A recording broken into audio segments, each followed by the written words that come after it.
Bonsoir, bonsoir à toutes, bonsoir à tous. Bienvenue dans ce nouvel atelier IGN Rando. L'atelier d'aujourd'hui est consacré au fond de carte et aux surcouches que vous retrouvez dans l'application IGN Rando. Alors, on organise régulièrement comme ça des ateliers d'initiation à l'application, des ateliers plus thématiques comme la synchronisation entre l'application mobile et le site internet ignrando.fr et aujourd'hui fond de carte et surcouche dans l'application. Le prochain atelier est prévu le 1er avril. Cette fois-ci, ça va être un atelier d'initiation. Initiation parce qu'on passe en revue un peu toutes les fonctionnalités ou l'essentiel des fonctionnalités présentes dans l'application IGN Rando. Aujourd'hui, comme le nom l'indique et comme nous l'avions décrit dans le formulaire d'inscription, on va se concentrer sur vraiment l'offre de fond de carte et l'offre de surcouche dans l'application mobile. C'est Angelo, à ma droite, qui fera cet atelier. Et donc un atelier d'environ peut-être une demi-heure, 40 minutes maximum. Et ensuite, il répondra à certaines questions, peut-être demandes de précision. Par ailleurs, vous avez la possibilité pendant l'atelier de poser vos questions et nous sommes accompagnés aujourd'hui de Xavier et Sébastien qui vont répondre à ces questions. Donc pour poser vos questions, il vous suffit d'aller dans le module qui est situé tout en bas à droite. C'est un triangle carré rond, un pictogramme avec un triangle, un carré, un rond, qui s'appelle Activité. Vous cliquez dessus, vous allez dans le module des questions et vous pouvez poser vos questions. Les réponses seront, elles, retranscrites dans le chat. Donc, c'est le pictogramme juste à côté avec la bulle avec les quelques lignes qui représentent un texte. Donc, vous allez pouvoir retrouver votre question et la réponse qu'on aura donnée par écrit. Pour celles et ceux d'entre vous qui regardent cet atelier sur YouTube, parce que l'atelier est enregistré, vous allez pouvoir le retrouver sur notre chaîne YouTube. Vous pouvez poser vos questions en commentaire en dessous de la vidéo et nous vous répondrons également ici. Vous avez aussi la possibilité de nous écrire à notre adresse mail, l'adresse mail du support utilisateur, ignrando@ubicarta.com. Donc Ubicarta, c'est ubicarta.com et vous pouvez poser toutes vos questions.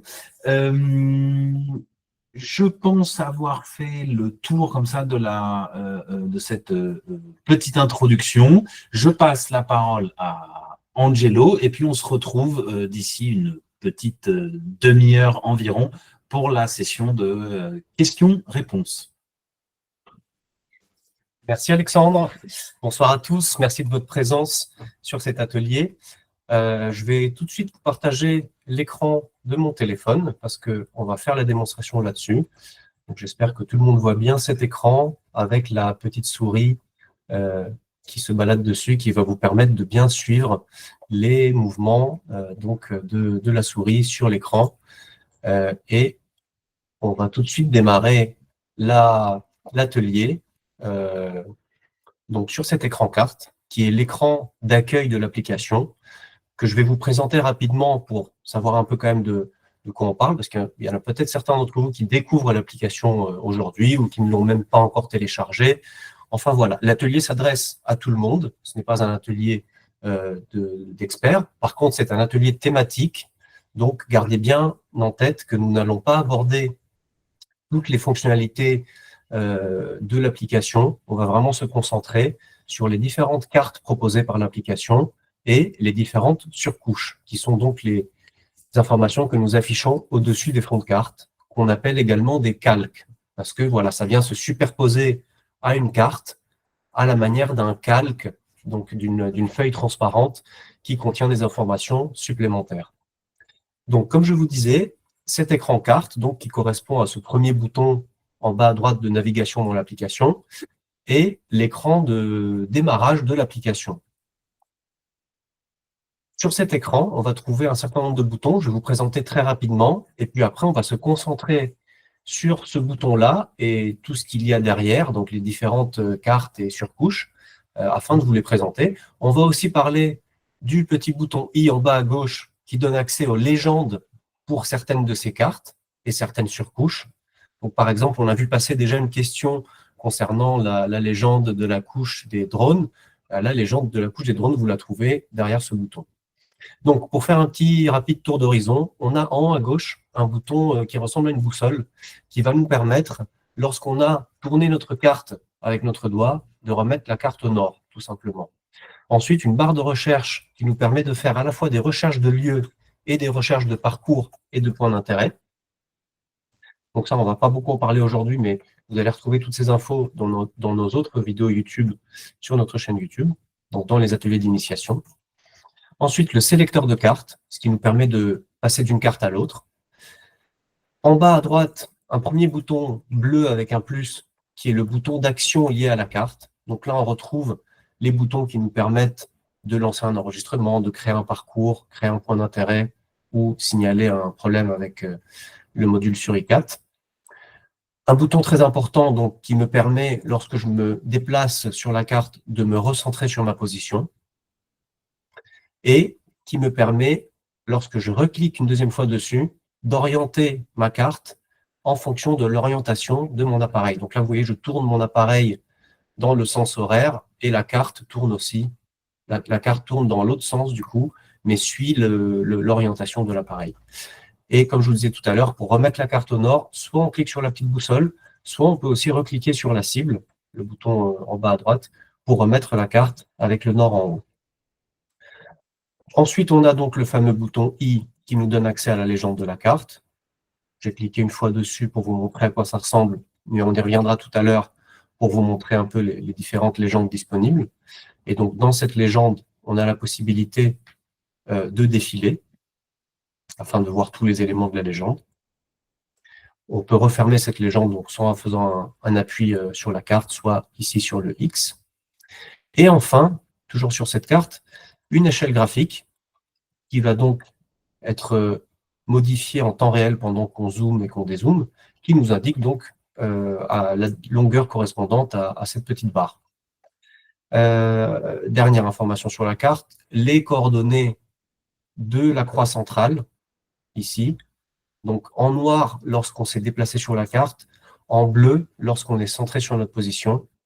Et lorsqu'on est centré, on a également notre altitude courante, donc l'altitude à laquelle je me trouve actuellement. Et par contre, lorsque je me déplace sur la carte, on a la distance qui va être affichée à la place de l'altitude. Voilà donc pour le petit tour d'horizon de l'écran carte, sachant qu'il y a deux autres grandes sections dans l'application.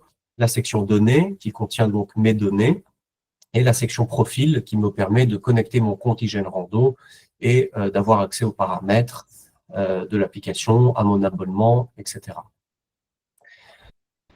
On va passer donc au sélecteur de cartes pour vous montrer les différentes cartes et surcouches disponibles. Là, actuellement, je suis sur le plan IGN. C'est la carte par défaut de l'application.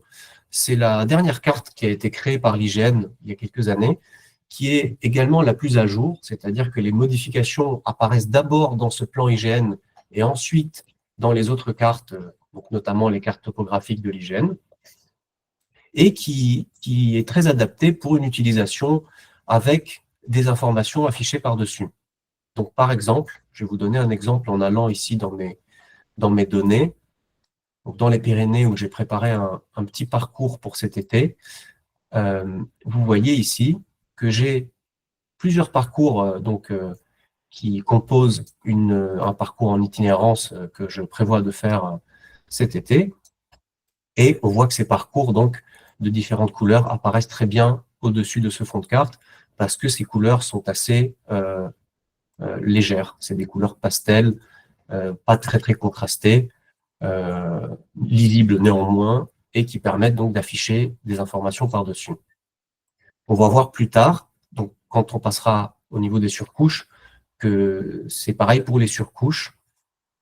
Les surcouches seront plus lisibles au-dessus de certains fonds de carte, donc à vous de jongler un petit peu, d'essayer différentes combinaisons, différents fonds de carte, et on vous montrera également que voilà, pour utiliser pleinement l'application, notamment en montagne ou dans des zones mal couvertes par le réseau, c'est intéressant de télécharger des cartes. Et donc, lorsque vous ferez un téléchargement de cartes, c'est très intéressant de télécharger plusieurs fonds de cartes, éventuellement plusieurs surcouches également, afin d'avoir une meilleure lecture en faisant différentes combinaisons. Donc, pour vous dire 2 mots de plus sur ce plan IGN, donc c'est une carte donc avec des données IGN, les données les plus à jour, une carte qui est mise à jour assez régulièrement, sur laquelle on retrouve donc toutes les données classiques liées au réseau routier, au réseau de chemins, de sentiers que vous voyez ici donc, sur la carte. On a également des courbes de niveau, donc des courbes tous les 10 mètres, et un estompage qui correspond donc à l'ombre portée du relief que vous voyez ici. Donc, on a un éclairage superficiel qui vient du nord-ouest et qui permet de distinguer les reliefs sans avoir besoin de regarder les courbes de niveau. Donc là, même si on effaçait les courbes de niveau, on verrait quand même le relief grâce à cet ombrage. Voilà, après, je ne vais pas rentrer dans le détail de la symbologie de cette carte. Voilà, sachez que les forêts sont représentées en vert, évidemment, tout ce qui correspond à des surfaces d'eau sont représentées en bleu, ça c'est classique. Donc voilà, c'est pas une carte IGN classique, mais vous retrouvez toutes les informations et avec l'aide de la légende ici en bas à gauche, vous pouvez vous familiariser avec cette carte et l'utiliser de manière assez régulière et dans toutes vos activités, surtout lorsque vous avez besoin d'afficher des informations au-dessus du fond de carte. La deuxième carte proposée, le deuxième fond de carte plutôt, ce sont des photos aériennes. Donc ça, c'est les photos aériennes de l'IGN qui sont prises régulièrement. Donc tous les ans, vous avez un avion de l'IGN qui survole la France et prend des photos de tout le territoire. Et donc, ces photos aériennes, donc disponibles pour la France entière, vous donnent une information très précise, donc avec une résolution d'environ 1 mètre de tout le territoire, ce qui va vous permettre donc de voir le couvert végétal, par exemple, avec plus d'informations, la largeur d'une route, d'un chemin. Alors, vous avez vraiment le niveau de détail qui permet de voir des informations qui ne sont parfois pas parfaitement représentées sur les cartes. Voilà, sur la photo aérienne, à moins que l'information soit cachée par des arbres, de manière générale, vous voyez absolument tout. Donc, c'est vraiment un fond de carte qui est précieux en complément d'une carte. Troisième carte, on va les prendre dans l'ordre, même si on va faire des allers-retours entre les cartes IGN, les photos aériennes et du coup les cartes OpenStreetMap que propose également l'application. Donc cette troisième carte, c'est la carte OpenStreetMap Outdoors. Donc OpenStreetMap qui est un projet collaboratif mondial qui permet de cartographier le monde entier avec des données libres de droit qui peuvent donc être utilisées par tous les éditeurs, tous les utilisateurs du monde pour différents projets. Donc nous, on a choisi parmi les différentes cartes qui sont basées sur les données OpenStreetMap, nous en avons choisi 2. Donc là, je vous montre la première qui s'appelle Outdoors et qui va donc mettre l'accent sur les données liées à la randonnée pédestre, donc à des activités en tout cas à faire à pied. Donc on retrouve également des sentiers qui sont plutôt des parcours d'alpinisme. On retrouve également, vous voyez ici, des pistes de ski directement dans le fond de carte avec les remontées mécaniques. En tout cas, voilà, le plus important, si vous êtes évidemment pas au niveau d'une station de ski, c'est les sentiers qu'on retrouve sur cette carte, le réseau routier, beaucoup d'informations sur les villages, les lieux-dits, etc. Et ce, pour le monde entier. Donc, cette carte, nous l'avons choisie premièrement parce qu'elle a une information qui est intéressante, même au niveau de la France, mais surtout, lorsque vous utilisez l'application IGN Rando soit parce que vous avez traversé la frontière de quelques kilomètres et là, les cartes IGN s'arrêtent parce que les cartes IGN couvrent la France, vous pouvez basculer sur ce fond de carte et avoir une continuité cartographique qui vous permet donc de faire des sorties, des randonnées dans les pays frontaliers, au niveau des régions frontalières, ou ailleurs dans le monde, en Europe ou dans le reste du monde. Comme je vous disais, donc, cette carte, c'est une carte avec les données OpenStreetMap et avec en plus des informations sur le relief, sur la topographie. Donc, on retrouve ici, comme sur le plan IGN, et comme sur les cartes topographiques de l'IGN que nous allons voir dans un instant, des courbes de niveau, toujours avec un pas de 10 mètres. Vous voyez ici, on a les codes des courbes de niveau. Donc, on a ici 2310, 2320, 2330. Donc, on a des courbes de niveau tous les 10 mètres, ce qui est assez précis. On a également l'estompage ici du relief, l'ombre-portée du relief qui est bien représenté. Et ce qui est intéressant, c'est que on a donc beaucoup de sentiers sur cette carte. Donc, ça peut vraiment venir en complément des cartes IGN dans certains endroits où, en réalité, il s'agit de sentiers qui ne sont pas des sentiers très praticables, mais parfois, c'est intéressant quand même d'avoir l'information qu'un sentier existe à un endroit. Et certains de ces sentiers, donc ceux qui sont balisés, vont être indiqués avec une couleur. Donc, on a ici, par exemple, la couleur rouge pour nous indiquer un sentier balisé. Je vais essayer de retrouver le GR10 qui est très connu dans les Pyrénées et qui est également représenté et on retrouve également son nom. Donc, de mémoire, le GR10, il passe à cet endroit-là. Donc, on devrait le retrouver par ici. Après, en réalité, on retrouve différentes dénominations pour un même sentier. C'est-à-dire que le long du sentier, voilà, là, il est appelé la traversée des Pyrénées, section 5. Donc ça, en réalité, c'est le GR10. Donc, on retrouve cette information-là. On retrouve d'autres sentiers balisés, des boucles plus locales, etc. Ici, on a de nouveau une station de ski. Donc là, ça doit être Saint-Lary. Donc, vous voyez que c'est une carte assez riche en informations.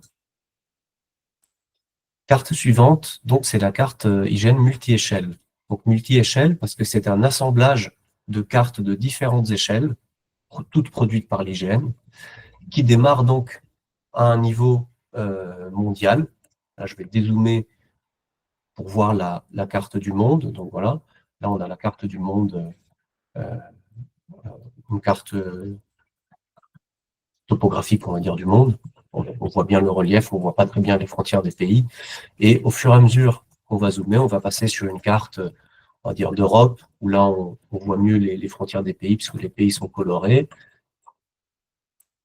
On continue de zoomer, on est sur une carte de France voilà, qui pourrait être imprimée d'un seul tenant pour la France entière. Ensuite, une carte un peu plus locale, donc une carte d'une région ou d'un département. Vous voyez, à chaque fois, la palette de couleurs change de manière assez significative, mais on a à chaque fois une information qui est bien lisible. Et on arrive en zoomant sur la carte ici à l'échelle du 100 millième, qui peut déjà être utilisée pour certaines randonnées et qui contient donc l'information touristique que vous avez peut-être l'habitude de voir, donc avec l'indication des différents GR, etc. On voit bien également les courbes de niveau, le relief. Et en continuant de zoomer, on arrive sur la carte qui est peut-être la plus connue des randonneurs, qui est la carte au 25 millième de l'IGN, donc qui est connue du public par les cartes papier, les publications qui s'appellent soit Top 25, soit Série Bleue, en fonction de la région, et qui peut ici être affiché à différentes échelles en réalité, c'est-à-dire qu'on a un niveau de zoom, on va voir ici où commence à apparaître la carte au 25 millième, et lorsqu'on continue de zoomer, on garde l'affichage de cette carte jusqu'à un certain niveau de zoom, et on a toujours la carte au 25 millième qui est affichée, mais à une échelle qui va être plus grande. Donc là, on est sur un équivalent de 1/15 millième, par exemple. Donc on a l'avantage sur l'application et sur le téléphone ou la tablette qu'on utilise, de pouvoir avoir un affichage un peu plus proche, un peu plus détaillé de cette carte topographique qui parfois est un peu moins lisible sur le papier parce que elle est imprimée donc à l'échelle du 25 millième qui n'est pas ultra lisible par tout le monde, mais qui permet quand même de rentrer une zone un peu plus grande. Donc là, sur l'application mobile, on a la possibilité, comme vous voyez, de zoomer davantage et d'avoir une lecture un petit peu facilitée par rapport à une carte papier.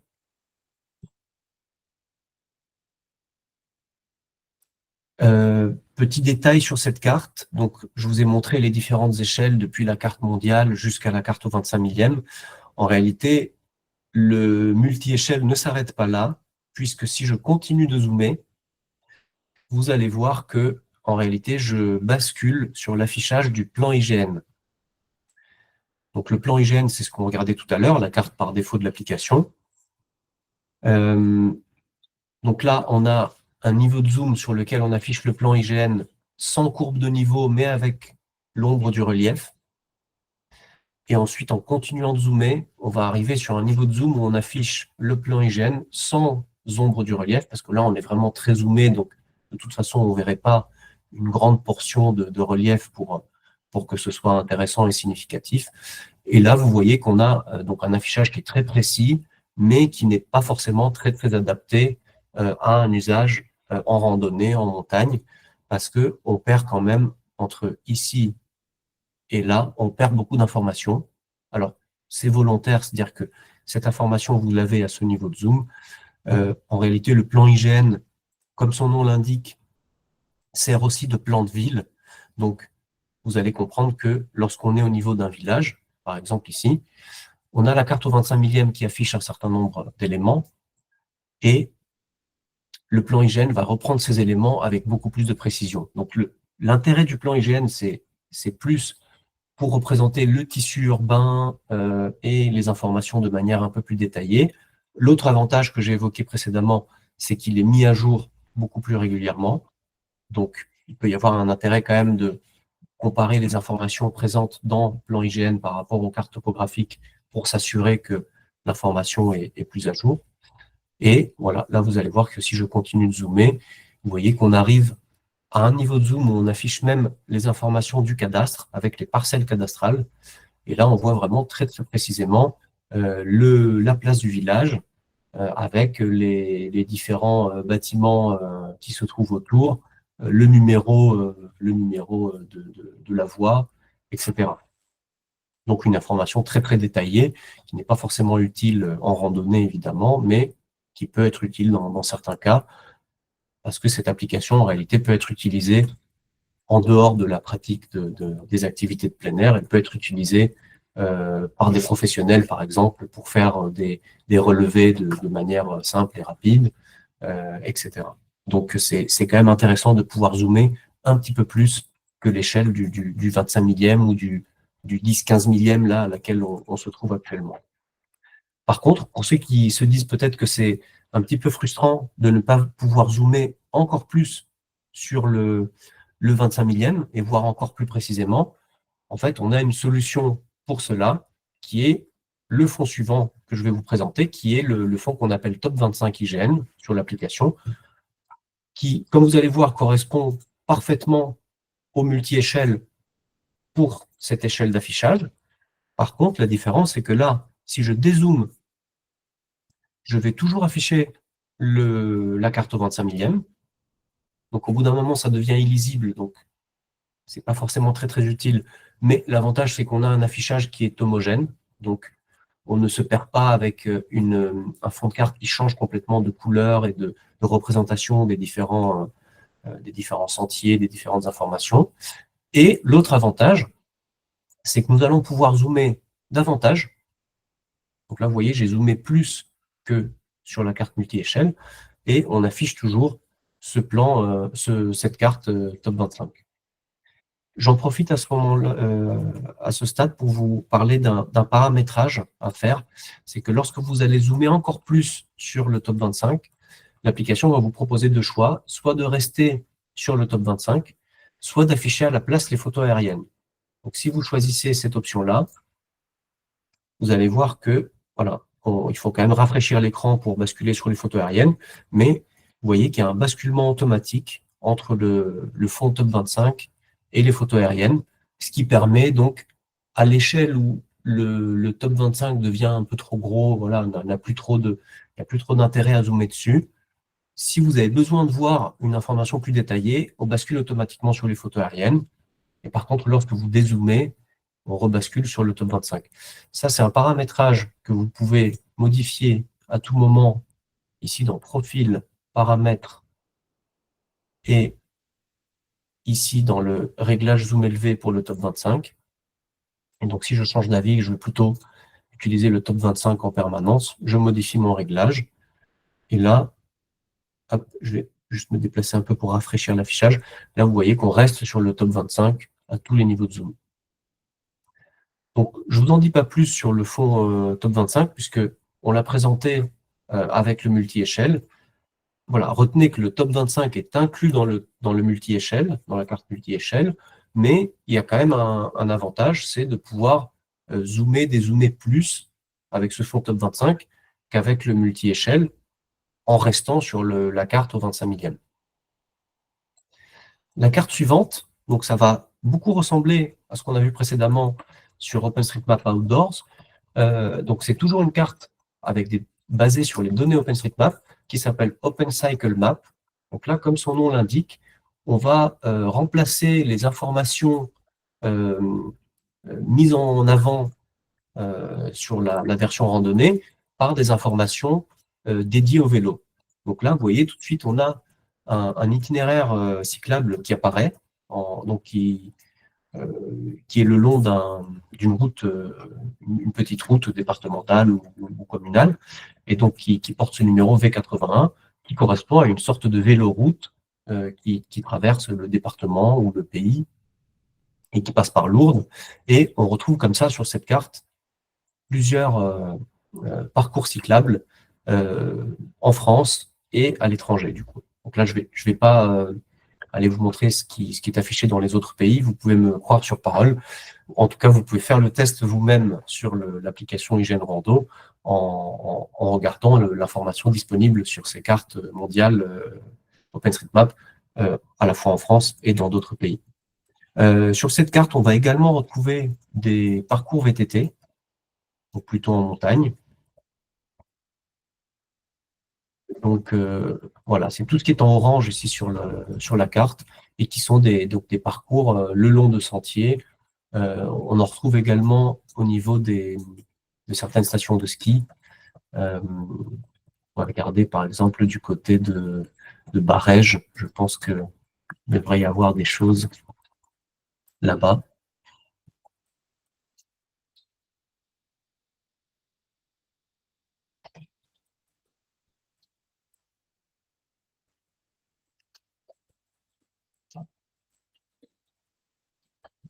Pas forcément, apparemment. Voilà, donc vous avez donc à la fois des parcours VTT et vélo de route dans ce fond de carte. Carte suivante, donc là on va vous montrer les deux cartes historiques, donc les cartes anciennes proposées par l'application. Donc là, l'intérêt, il est plutôt d'ordre de la curiosité, mais quand même, cette carte qu'on appelle IGN 1950, on peut avoir un intérêt autre qu'historique, c'est qu'on va pouvoir retrouver des anciens sentiers qui sont abîmés, disparus, etc. Donc, on a des retours d'utilisateurs qui nous disent qu'ils utilisent ces cartes pour voir un peu les anciens sentiers qui existaient à certains endroits, qui ont été volontairement supprimés dans les cartes récentes, mais qui présentent pour eux un intérêt parce que c'est des sentiers qui sont à côté de chez eux et ils trouvent intéressant de pouvoir les découvrir via ces anciennes cartes. Vous voyez ici que le relief est représenté d'une manière différente, c'est-à-dire qu'on a quand même les courbes de niveau, mais on a ces rayures qui sont un peu un héritage de cartes plus anciennes, qui nous montrent un peu qui sont le long des pentes en fait, et qui nous montrent c'est comme une représentation des crêtes, des talwegs sur les montagnes. Si je vous montre le fond suivant, vous allez voir que les courbes de niveau qu'on a ici, en fait, elles n'existent plus. Et là, on n'a plus que ces rayures le long de la pente qui nous indiquent le relief. Mais là, vous voyez, on a des points cotés, parce que ces cartes sont quand même postérieures au premier relevé topographique, évidemment. Donc, vous avez des altitudes précises sur tout le territoire, mais on n'a plus les courbes de niveau. Donc, on ne peut que se fier à ces points cotés ici qu'on retrouve sur le fond de carte. Carte suivante, donc ça va être les cartes aéronautiques, donc de l'EACI, pardon, qui sont donc éditées en partenariat avec le SIA et qui, comme leur nom l'indique, ne contiennent quasiment que des données d'aviation. Là, vous voyez, on n'a plus les altitudes en mètres, mais en pieds, parce que c'est l'unité qui est utilisée par les aviateurs. Et c'est des cartes donc, qui peuvent être utilisées pour la navigation aérienne, qui vont nous indiquer les zones où il y a des parachutes, qui est souvent des parachutages, des zones d'exclusion de vol, etc.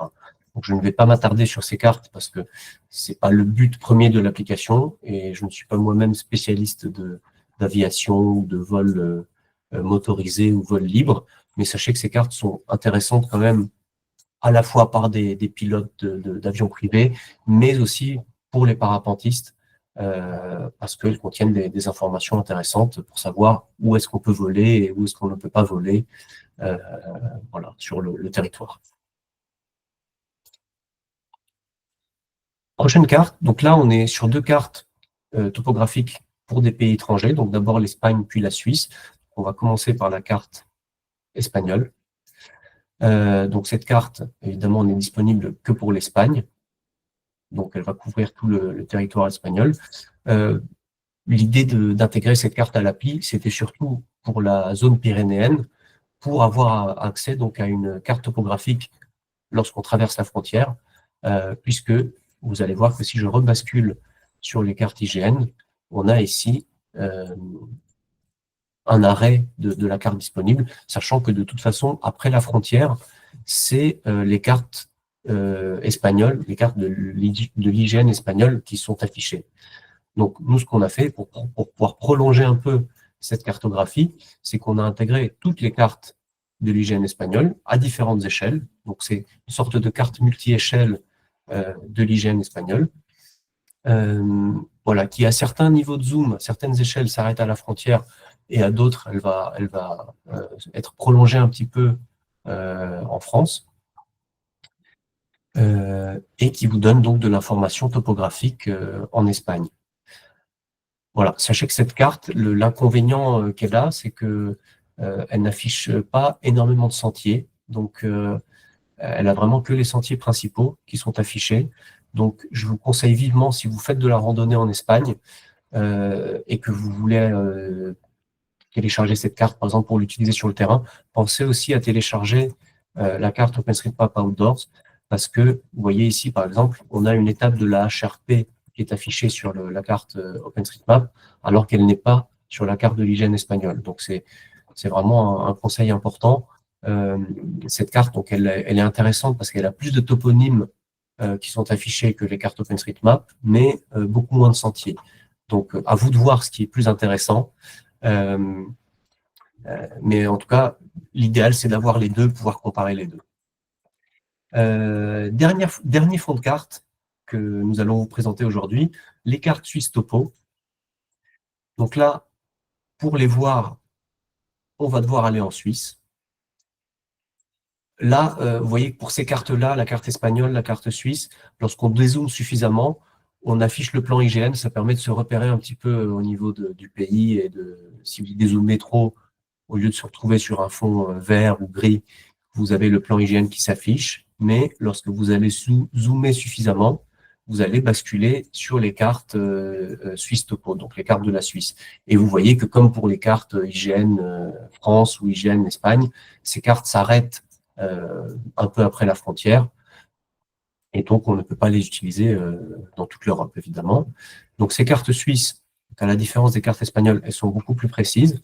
Elles sont aussi disponibles à différentes échelles. Donc là, on a l'échelle du pays, l'échelle du canton, et ensuite, on va passer aux cartes topographiques avec le relief, les courbes de niveau qui s'affichent, et donc un affichage qui est proche, comparable aux cartes IGN françaises, très détaillé, et avec même un niveau de zoom, une échelle au 10 millième qui est vraiment ultra précise et qui doit être celle-ci, voilà, où voilà, on voit vraiment très très précisément toutes les informations, le relief, etc. La particularité de ces cartes, c'est que évidemment la légende va être un petit peu différente de celle de l'IGN en France. Donc voilà, ça va être intéressant évidemment de regarder la légende pour ces cartes si vous les utilisez. Comme j'ai dit précédemment, on va revenir sur les différentes légendes un peu plus tard dans l'atelier. Donc patience pour ceux qui ont des questions sur les légendes. On va les traiter tout ensemble pour vous donner une vue d'ensemble d'un coup. Je vais me remettre sur plan IGN pour la suite, pour vous montrer les différentes surcouches, et je vais revenir en France. On va peut-être quand même aller dans une zone un peu moins urbaine pour vous montrer l'intérêt des différentes surcouches.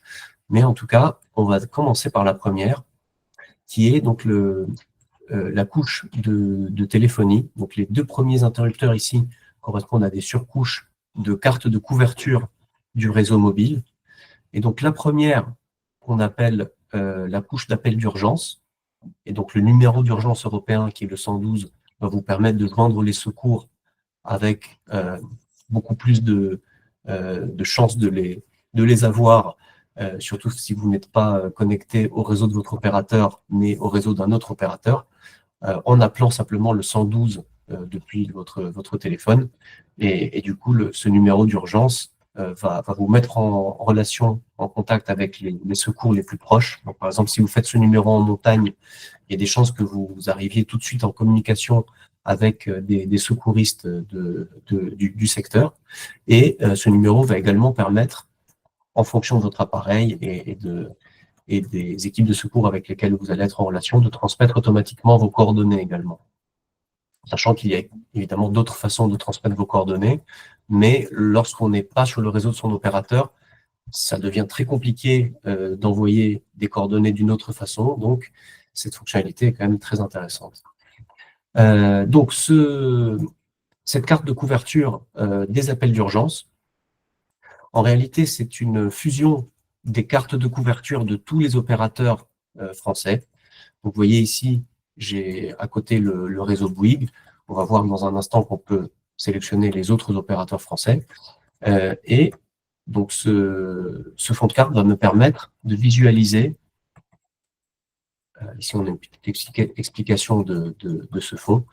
Donc ce fond de carte va me permettre de visualiser en orange les zones de couverture d'au moins un opérateur, et en blanc ici, donc en transparent pour ce calque, les zones blanches dans lesquelles on a en théorie aucun opérateur qui va capter. J'insiste sur en théorie, puisque ces cartes sont calculées à partir des antennes relais et du relief par les opérateurs. Donc ce sont des données calculées, pas des données mesurées sur le terrain. Donc il peut y avoir des erreurs, des imprécisions, etc.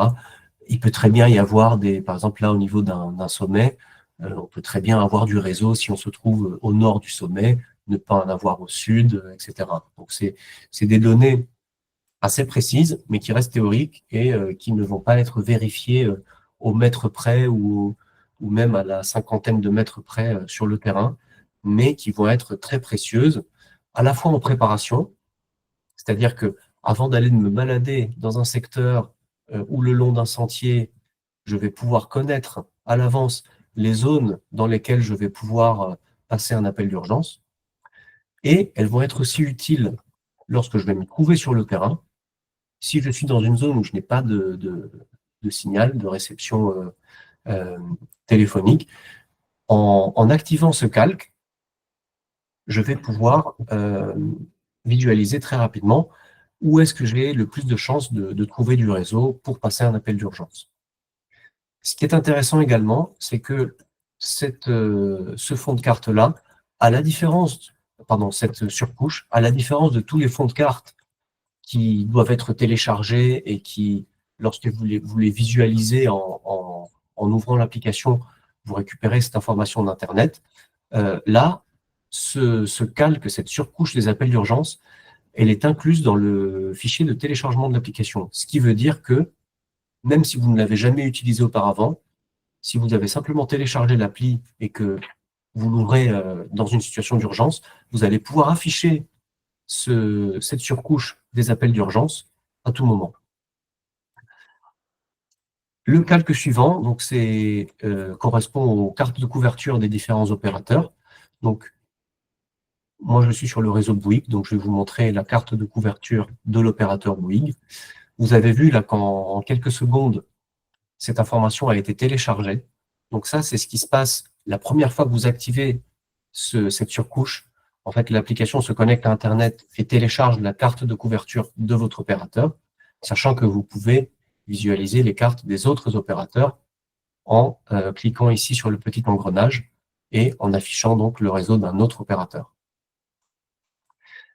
Donc, une fois que cette information est téléchargée pour un opérateur, elle reste stockée dans votre téléphone, dans votre appareil, et elle peut être réaffichée à tout moment sans avoir besoin d'accès à Internet. Ici, on va voir que si on active ces deux surcouches à la fois, on a ici des zones où, vous voyez ici, on a en violet la couverture Free, et on a en orange une couverture plus large qui correspond donc au réseau d'autres opérateurs. Et donc, vous voyez bien l'intérêt de la couche d'appel d'urgence qui permet donc, en plus de connaître la zone de couverture de votre opérateur, vous avez en orange la zone de couverture de tous les opérateurs fusionnés, ce qui permet de savoir que voilà, si votre opérateur est Free, vous avez ici les zones violettes où vous pouvez passer des appels, envoyer des SMS, éventuellement même vous connecter à Internet, et les zones en orange où a priori Free ne capte pas, mais vous pouvez passer des appels d'urgence.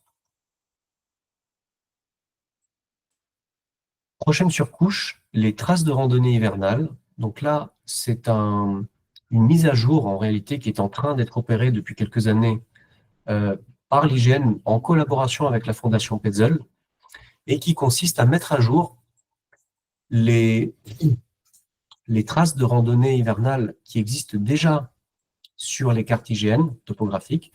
Donc là, je vais aller dans les Alpes pour vous les montrer. Non pas qu'il n'y en ait pas dans les Pyrénées, mais parce que les nouvelles traces de randonnée hivernale n'ont été mises à jour que dans les Alpes pour l'instant. Elles vont être mises à jour dans les Pyrénées normalement d'ici la fin de l'année, mais voilà, pour l'instant, elles ne sont disponibles que pour les Alpes.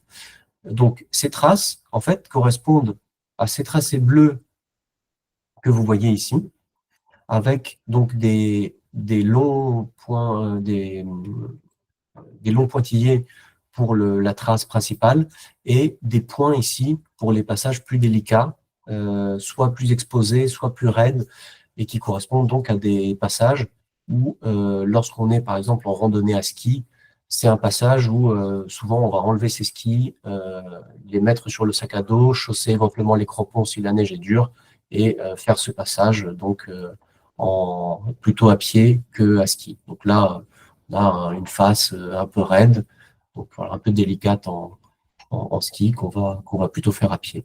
Et donc si j'active dans cette zone ma surcouche des traces de randonnée hivernale, qui sont donc les traces mises à jour, vous voyez qu'on a des tracés orange qui s'affichent au-dessus du fond de carte et qui peuvent être affichés au-dessus de n'importe quel fond de carte et qui sont en fait des traces complétées, corrigées des anciennes traces bleues ici. Donc là, vous voyez, on a un décalage d'une 50aine de mètres entre l'ancienne trace bleue et la nouvelle qui est en orange, qui correspond à une mise à jour ou à une une indication plus précise de l'endroit qui est le plus adapté pour passer en hiver lorsque l'endroit est enneigé, et qui va donc à terme remplacer sur le fond IGN au 25 millième ces traces bleues. Donc là, vous voyez, on a vraiment un itinéraire qui est assez modifié, qui n'attaque plus cette pente de face, mais qui passe ici par la zone de pierrier en été et qui permet donc de monter un peu plus en S dans cette zone, avec a priori moins de risques au niveau avalanche, ou en tout cas un passage ici un peu, donc ici moins raide que ici. Donc on comprend en regardant bien précisément ces traces que la mise à jour est quand même très intéressante pour ceux qui pratiquent des activités en plein air, en hiver sur la neige. Donc que ce soit en ski de rando ou en raquette, on va pouvoir planifier ces sorties de manière plus sécurisée, plus précise, avec cette surcouche. Donc une surcouche vraiment très intéressante. Un projet qui est donc, comme je vous le disais, porté par la Fondation Petzl et qui sera a priori terminé d'ici la fin de l'année avec une couverture au niveau national. Prochaine surcouche, ça va être la carte des pentes, ce qu'on appelle la carte des pentes, qui est en réalité simplement une surcouche, puisque elle peut s'afficher comme les autres surcouches au-dessus de n'importe quel fond de carte, et qui va nous indiquer, avec 4 nuances, 4 couleurs différentes, l'inclinaison du terrain à l'endroit coloré. Donc on va voir que on n'a pas de couleur là où la pente est inférieure à 30 degrés. On a une couleur jaune là où la pente est comprise entre 30 et 35 degrés. On passe ensuite à du orange pour les pentes de 35 à 40, en rouge pour les pentes de 40 à 45, et enfin en violet pour les pentes supérieures à 45 degrés. Donc cette inclinaison, elle n'est pas choisie par hasard. En fait, les pentes de plus de 30 degrés correspondent aux pentes où les avalanches se déclenchent beaucoup plus facilement que les pentes moins raides. Et donc, toute cette zone colorée, en réalité, correspond à des zones où le risque d'avalanche est toujours supérieur au reste de la carte, aux autres zones. Et donc, par exemple, si j'affiche en même temps les traces de rando hivernale, on va voir que ici, par exemple, dans cette zone-là, la trace de rando hivernale va passer dans une zone moins pentue. Alors, parfois, on traverse quand même des zones plus pentues, mais on essaie quand même de rester dans les zones un peu moins pentues. Prochaine surcouche, donc là, aussi basée sur des données OpenStreetMap, mais ce n'est pas vraiment un fond de carte, c'est vraiment des données qui viennent se superposer sur le fond de carte et qui concernent donc les activités hivernales. Alors, on va surtout retrouver je pense, l'intégralité des stations de ski de France, d'Europe et du monde, en tout cas la majorité. Et donc, vous voyez qu'ici, on a représenté les remontées mécaniques. Ici, vous voyez le télésiège. Et les pistes de descente de ski alpin avec leurs couleurs par niveau de difficulté, donc les pistes bleues, les pistes rouges, etc. On va retrouver également les parcours raquettes. Donc là, je ne sais pas s'il y en a dans le coin, mais en tout cas, vous allez avoir les parcours raquettes en plus des pistes de ski et également certains parcours de ski de randonnée. Alors, il n'y en a pas autant que sur la couche des traces de randonnée hivernale, mais en tout cas, voilà, les parcours les parcours de ski de randonnée balisés ou les plus connus vont être représentés. Là, je crois que j'ai trouvé voilà, un parcours raquette ou ski de randonnée le long d'un chemin ici près de la station des Sept Lots. Voilà, pour vous donner un exemple. Prochaine surcouche, ça va être le Car-Royal DFCI et les PRSF, qui sont les points de rencontre des secours en forêt. Donc ça, c'est une double couche Donc, on va avoir à la fois un carroyage, donc une sorte de quadrillage. Je vais repasser sur le plan IGN pour le visualiser de manière un petit peu plus facile.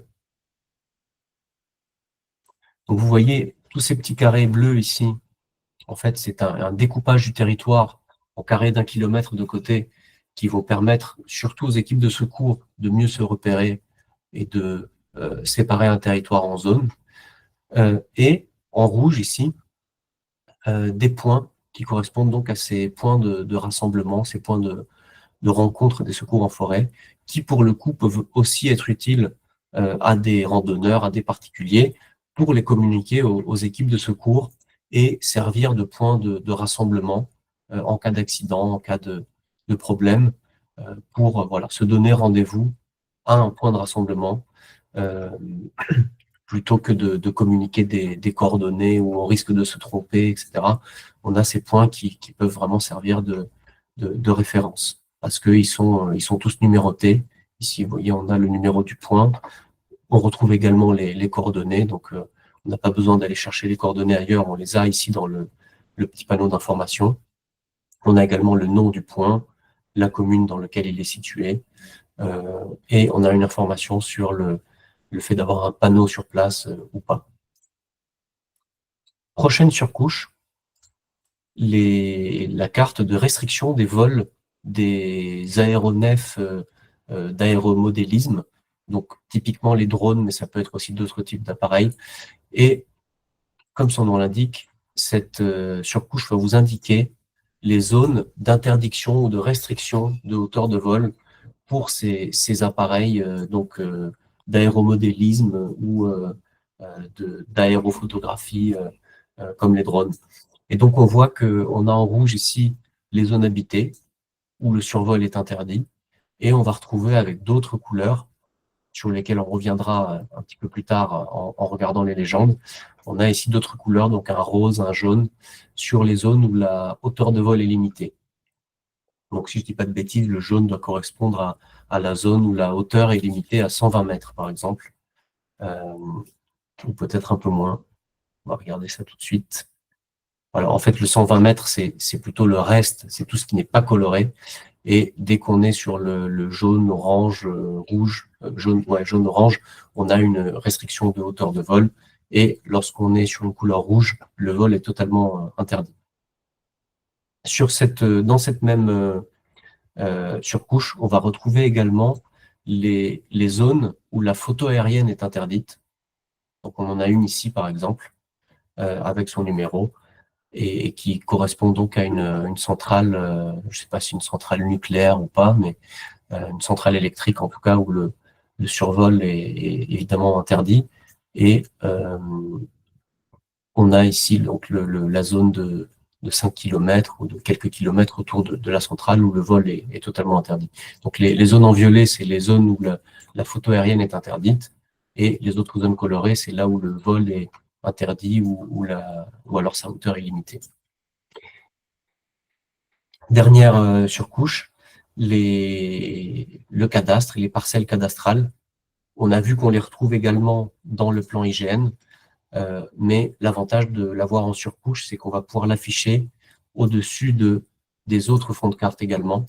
Donc, par exemple, si on veut afficher les photos aériennes avec le numéro des parcelles cadastrales et le découpage cadastral, on va pouvoir le faire de cette façon-là. J'ai oublié une surcouche, mais vu que je suis sur les photos aériennes, je vais pouvoir vous la montrer tout de suite. C'est la surcouche des routes et des sentiers.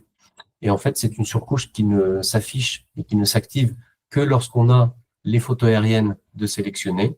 Et donc, je vais tout de suite l'activer pour vous montrer ce que ça ajoute au fond de carte. Donc là, vous l'avez peut-être remarqué, on a, lorsqu'on l'active, les routes qui sont affichées ici avec un blanc, avec un peu de transparence, et on a le nom des rues, les numéros à certains endroits.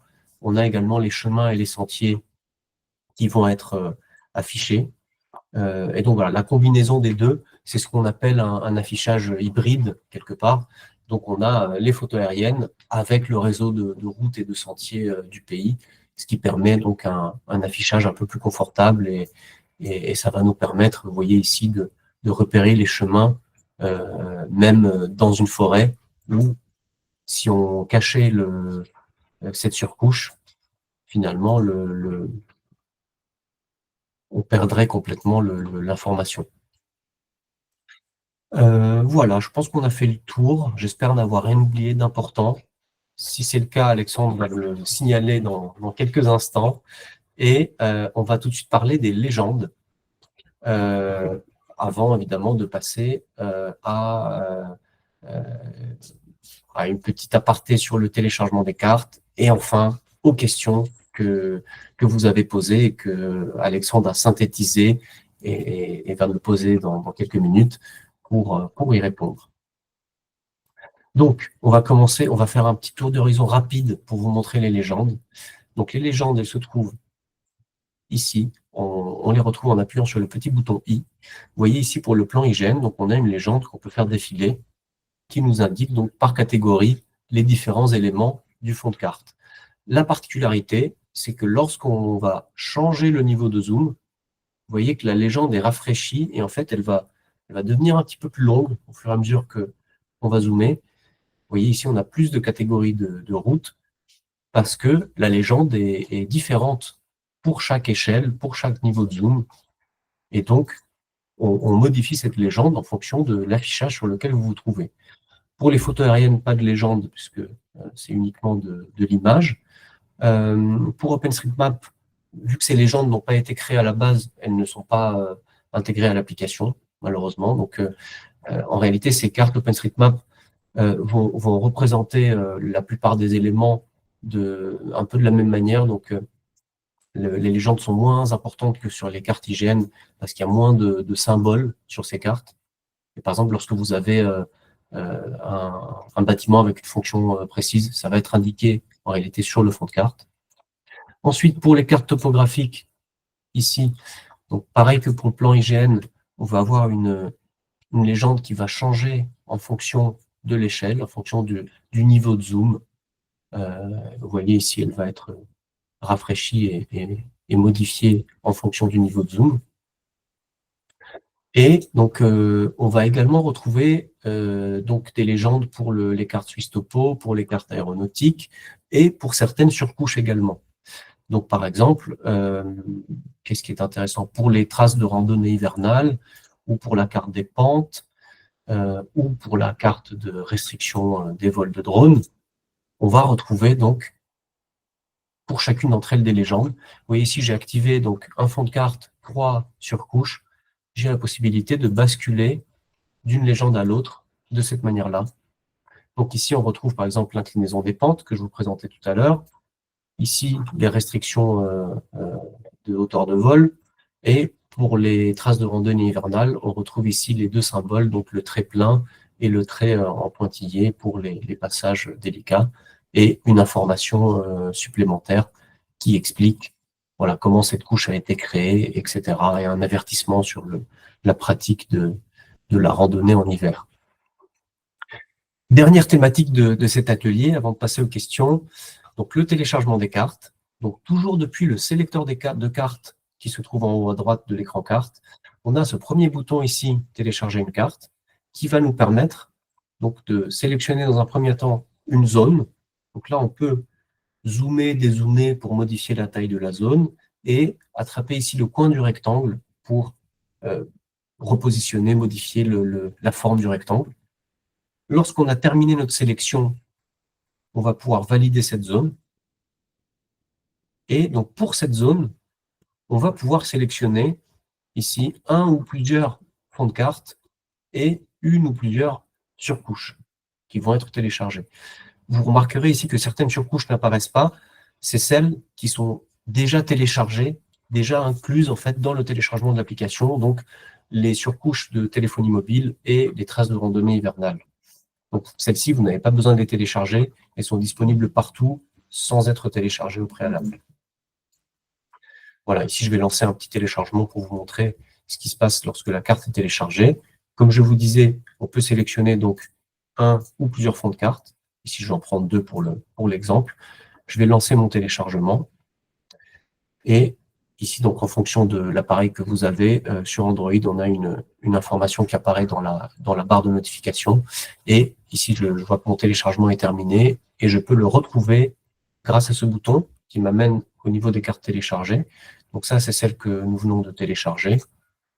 Et vous voyez ici que lorsque je clique dessus, je reviens sur la carte dans la zone de la carte téléchargée.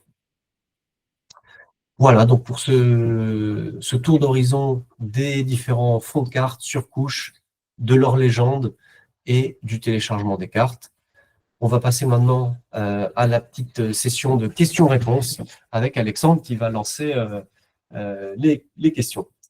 Merci beaucoup, Angelo. C'est la première fois qu'on fait cet atelier. C'est très riche. Moi-même, j'ai appris beaucoup de choses. Donc, c'était peut-être un peu plus long que prévu, mais je trouve que voilà, Angelo nous a vraiment expliqué plein de choses. Avant de passer aux questions, j'ai quelques petites informations à vous donner. La première chose, c'est que vous êtes plus de 200 connectés. Donc, on est très content parce que ces ateliers ont beaucoup de succès toujours. Ça fait maintenant plus d'1 an qu'on les a lancés. Donc, on est très content de voir que vous êtes nombreux, que vous revenez, que vous posez plein de questions. C'est l'occasion aussi, le moment de vous dire, n'hésitez pas à nous laisser une note sur les stores, soit sur le Google Play Store, soit sur l'App Store. C'est quelque chose qui nous aide beaucoup. Les notes de 5 étoiles feront augmenter la moyenne de notre note, et puis les notes de 4 étoiles et en dessous la feront baisser. Mais en tout cas, voilà, c'est quelque chose qui nous aide beaucoup. Par ailleurs, si vous avez besoin de plus de précision, par exemple, sur la lecture de cartes, on a déjà fait des ateliers précisément sur la lecture de cartes, donc rentre encore plus en détail sur la légende, sur tous les éléments que vous allez retrouver sur la carte. C'est un replay que vous pouvez retrouver sur notre chaîne YouTube. Donc, c'est un atelier animé par Xavier qui aujourd'hui répond au chat. Et donc, il a animé cet atelier lecture de cartes. On a aussi animé d'ailleurs un atelier avec la Fondation Petzl aussi, plus spécifiquement sur la sécurité en hiver et sur les traces de randonnée hivernale. Donc pour celles et ceux d'entre vous qui sont intéressés par ce sujet, Angelo en a déjà dit beaucoup, mais voilà, on a consacré un atelier à ce sujet avec le président de la Fondation Petzl. Donc on avait la chance qu'il soit avec nous, Olivier. Donc vous pouvez retrouver évidemment le replay de cet atelier. Je m'arrête là pour moi et je vais te poser quelques questions. La première, c'est est-ce que tu peux, Angelo, nous dire quelles vont être les données, donc les fonds de cartes et les surcouches disponibles dans la version gratuite de l'application et celles et ceux qui vont être disponibles, qui vont être débloqués grâce à l'abonnement. Avec plaisir. Donc, je ne sais pas si je peux le mettre rapidement peut-être sur la version gratuite. Non, ça va être un peu plus compliqué. Donc, je vais me désactiver les surcouches. On va dire qu'on vient de lancer l'appli pour la première fois. Et donc, on va donc à l'ouverture de l'appli se retrouver sur plan IGN.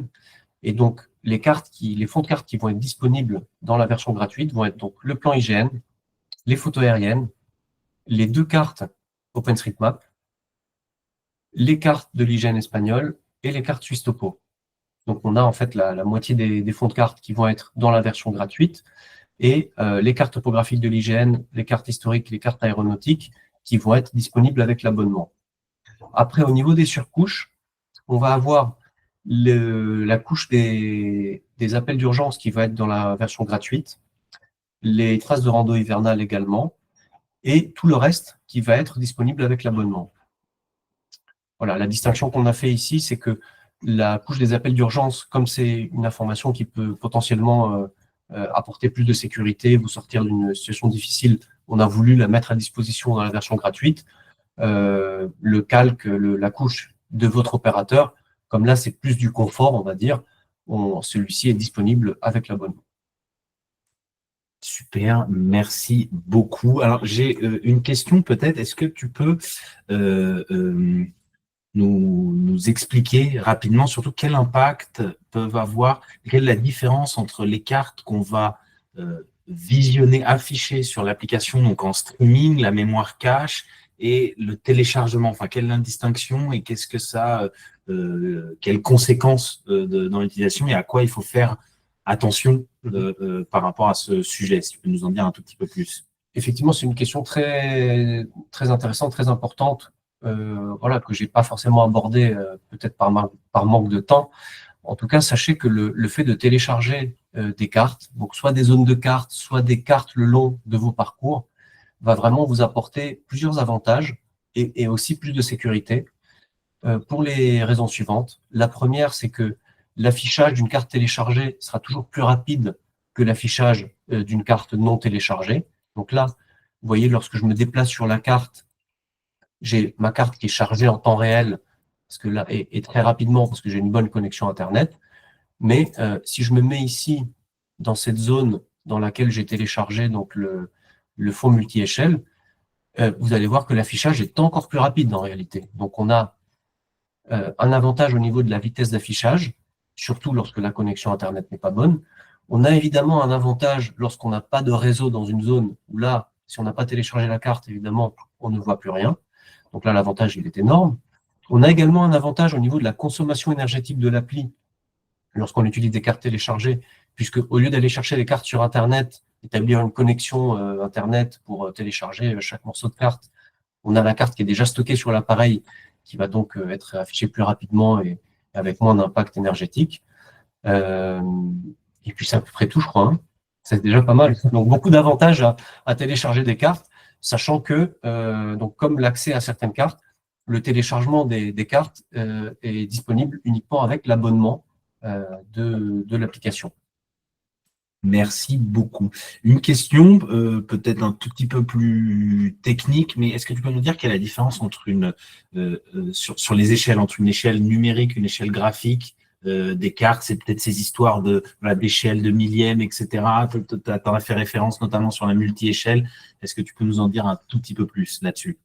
Effectivement, j'en ai parlé un petit peu parce que c'était intéressant de rattacher l'application mobile avec ses cartes aux cartes papier que certains connaissent beaucoup mieux.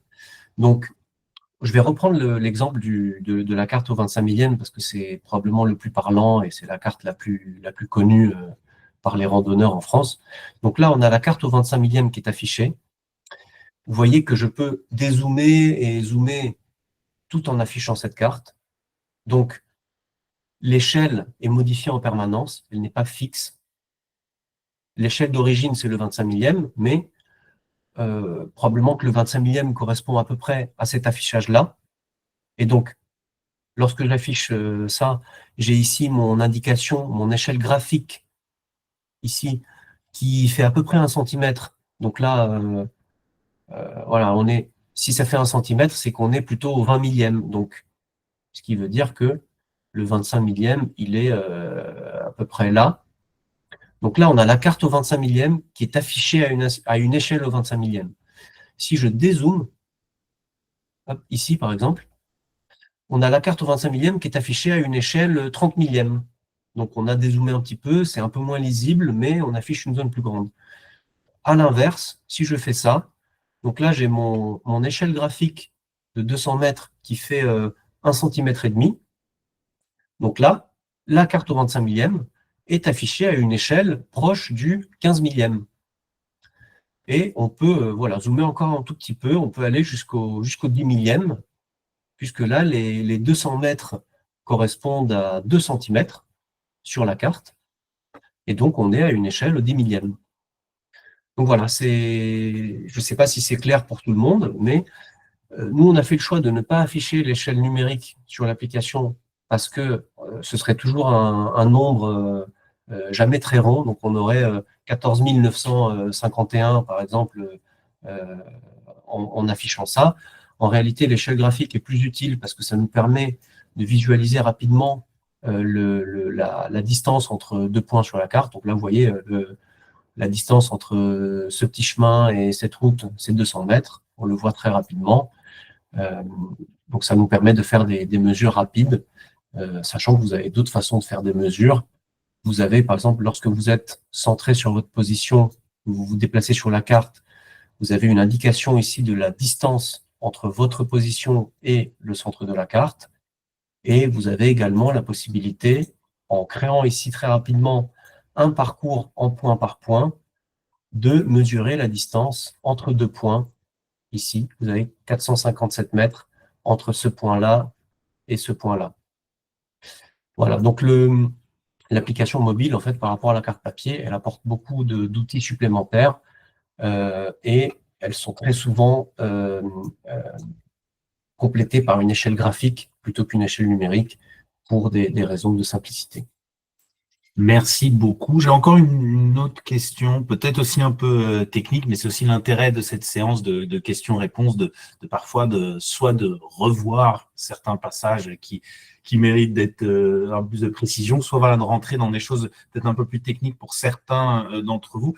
Est-ce que tu peux nous dire quelle est la différence entre les différentes altitudes, c'est-à-dire il y a les altitudes qui vont être sur la carte, les altitudes enregistrées par le GPS et les altitudes au moment, par exemple, de la création d'un parcours. Est-ce que c'est les altitudes qui sont sur la carte? D'où viennent ces différentes données et pour qu'on y voit un peu plus clair, parce que ça peut être confus parfois, d'où viennent ces données. Alors, effectivement, la question est un peu vaste, la réponse est un peu vaste et complexe. On a des altitudes sur la carte, effectivement. Donc ici, on a un point coté à 1588 mètres, par exemple. En réalité, toutes ces informations qui sont sur les fonds de carte, ce sont des images. Donc, on n'a pas accès à cette information par un simple clic avec notre souris ici ou avec le doigt lorsqu'on est sur son téléphone. Par contre, on a d'autres possibilités pour obtenir l'altitude d'un point ou des altitudes le long d'un sentier, etc. Déjà, on a la possibilité de voir son altitude courante, comme on disait tout à l'heure. Lorsqu'on est centré sur sa position, on a ici son altitude qui s'affiche. Et là, ça va être l'altitude de la puce GPS du téléphone. On a également, en allant ici dans les paramètres de l'application, la possibilité donc d'activer l'altitude du centre de la carte. Ça, c'est désactivé par défaut parce que ça consomme quand même un petit peu de batterie et on préfère que les utilisateurs l'activent s'ils en ont vraiment besoin, que ce ne soit pas actif par défaut et que ça consomme de l'énergie sans raison. Et là, vous voyez que lorsque je me déplace sur la carte, j'ai en bas à droite ici toujours ma distance par rapport à ma position qui est affichée. Et lorsque je relâche, j'arrête de déplacer la carte, j'ai une altitude qui apparaît, qui est en fait l'altitude de la croix centrale qui se trouve au centre de mon écran. Donc là, vous voyez une correspondance parfaite entre ce point côté, là, 454 mètres, et ce qui est affiché ici. Donc ça, c'est un moyen d'obtenir l'altitude de n'importe quel point sur le territoire de la France, simplement en se déplaçant dessus et en regardant l'altitude de ce point. Ensuite, on a des altitudes qui vont être enregistrées lorsqu'on fait un enregistrement de parcours. Donc là, ça va être non pas l'altitude de la carte ou l'altitude qui ici nous est envoyée par un serveur, mais comme on a vu tout à l'heure, l'altitude de la puce GPS du téléphone qui va être enregistrée au fur et à mesure de notre progression, en même temps que les coordonnées XY, donc avec une information supplémentaire qui est l'altitude. Et enfin, on a, lorsqu'on fait une création de parcours, donc peu importe si on fait une création avec l'outil point à point ou avec la saisie guidée, donc l'outil point à point, là je vous le montre rapidement, ça permet de créer un parcours absolument où on veut, donc on peut passer vraiment à travers champs dans un ruisseau, etc. Et l'outil de saisie guidée permet de suivre automatiquement les chemins et les sentiers. Et donc voilà, on a créé un parcours ici avec notre outil de saisie. On valide ce parcours. Là, je vais passer rapidement sur l'étape de création. Et lorsqu'on valide, on a un message ici qui nous dit que les altitudes ont été calculées. Donc ça, en réalité, l'application a besoin d'être connectée à Internet pour récupérer les informations d'altitude. Mais en tout cas, ça se fait très rapidement à condition d'être connecté à Internet. Et on obtient, comme vous voyez, un profil d'altitude qui contient donc les altitudes de tous les points le long de ce parcours qu'on a la possibilité d'afficher soit en passant le doigt ici sur le graphique. On a également donc les altitudes minimales, maximales et les dénivelés positifs et négatifs dans ce panneau-là.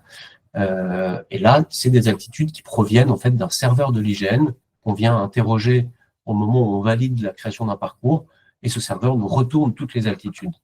Donc, ce ne sont pas des altitudes qui proviennent du fond de carte, mais on va dire que l'origine des données est un peu la même. Donc, c'est des altitudes qui sont très précises et très souvent plus précises que si on avait fait nous-mêmes ce même enregistrement en marchant sur le terrain. Parce que les puces GPS, elles sont très précises sur les coordonnées XY, donc sur le positionnement horizontal, mais un peu moins précises sur le positionnement vertical, donc sur l'altitude. Ok, merci beaucoup. C'est effectivement peut-être un peu technique, mais c'est des informations qui sont très liées aussi au fond de carte parce qu'on n'est pas uniquement donc sur le positionnement horizontal. Donc c'était intéressant d'avoir ce complément. On va en rester là pour les questions. Il y a également les questions dans le chat. C'est l'occasion de dire un grand merci à Xavier et Sébastien qui ont répondu à vos questions pendant cette heure et quart qu'on a passé ensemble. Merci beaucoup, Angelo, pour cette présentation que moi j'ai trouvé très claire. Je suis très content de l'avoir suivi. On a enregistré cet atelier, donc on va pouvoir vous l'envoyer dans les prochains jours. On va pouvoir vous envoyer le lien par mail, vous allez pouvoir le partager, vous allez pouvoir le revoir aussi parce qu'il y a sûrement des choses à revoir, des passages que vous allez avoir besoin de revisionner. On va vous envoyer également un guide, le guide pratique de l'application qui reprend un certain nombre de fonctionnalités. Et puis, évidemment, je reviens là-dessus, mais sur cette chaîne YouTube, vous avez toutes les vidéos qui répondent à une grande partie de vos questions. Sous les vidéos, dans la description des vidéos, il y a des chapitres. Les chapitres vous permettent d'accéder directement donc à des sujets, à des thématiques précises qui vous intéressent. Donc comme ça, vous n'êtes pas obligé de regarder l'atelier dans sa totalité. Et puis dernière chose, notre adresse mail, je la rappelle, ignrando@ubicarta.com. Donc, vous n'hésitez pas à nous écrire si vous avez des problèmes plus spécifiques, soit de prise en main, soit de paramétrage de l'application. Voilà pour nous. On vous souhaite une excellente soirée. Merci beaucoup d'avoir été avec nous et on vous dit à très bientôt. Merci et bonne soirée.